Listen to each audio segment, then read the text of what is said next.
All right, peace. This video is for my chemistry peoples, you dig? Um,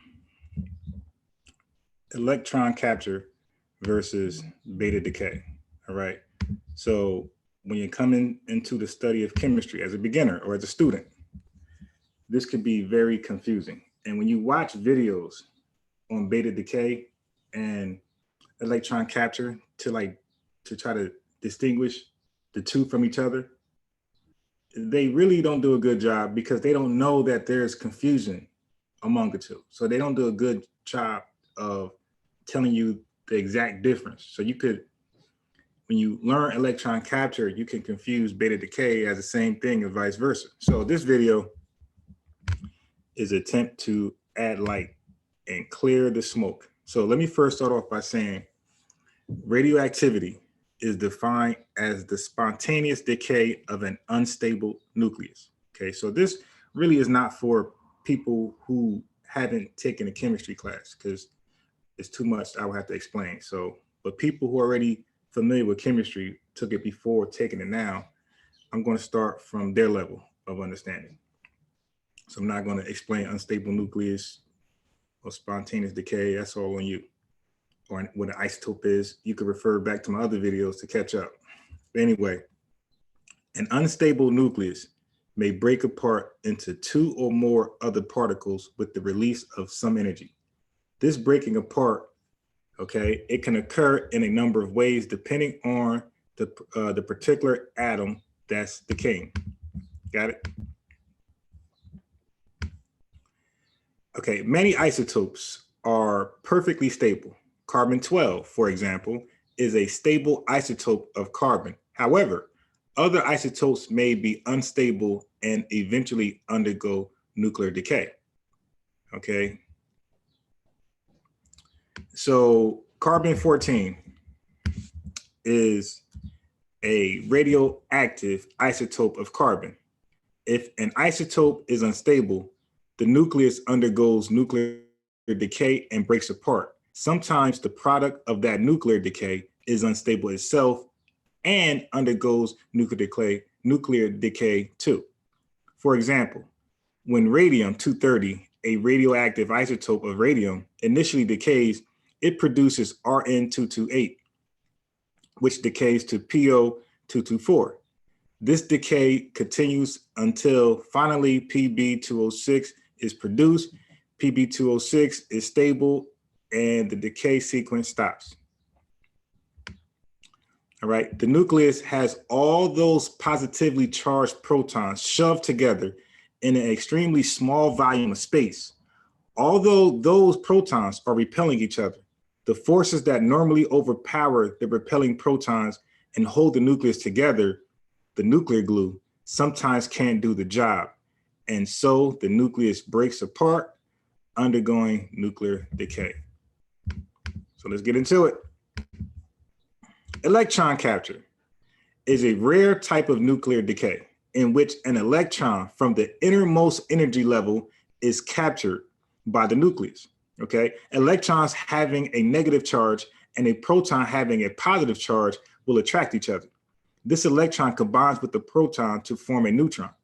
The atomic number decreases by 1 because you lost a proton. Okay, but the mass number stays the same.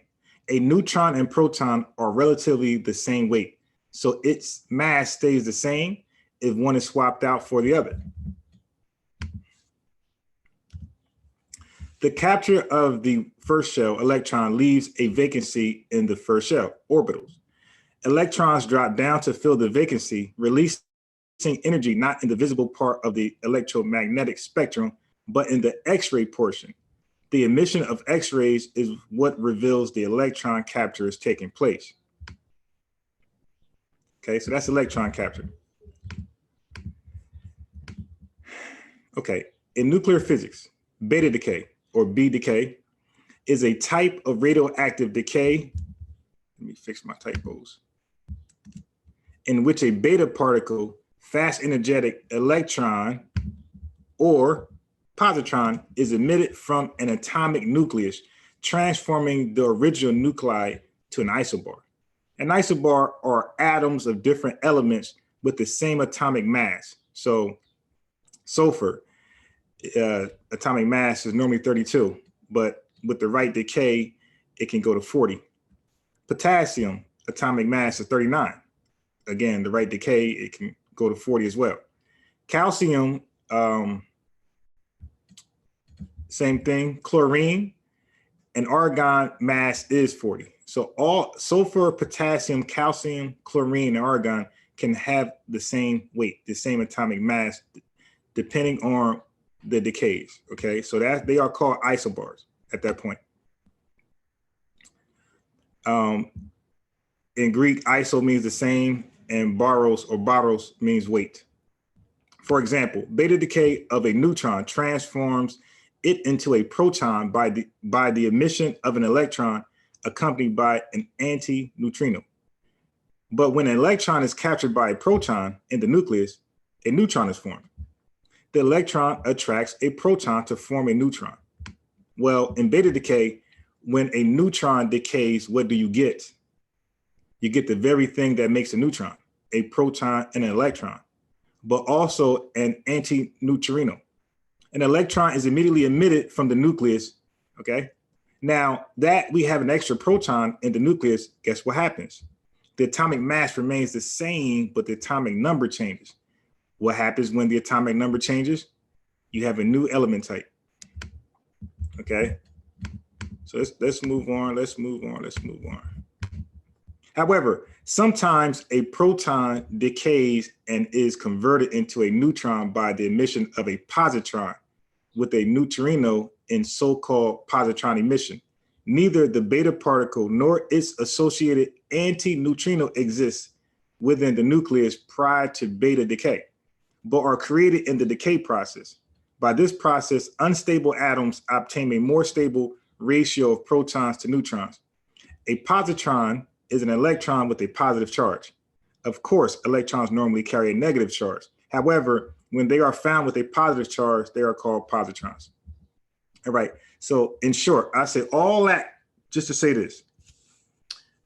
Electron capture is when a proton captures an electron from the inner shell or the weakest shell and joins it, and they form a neutron.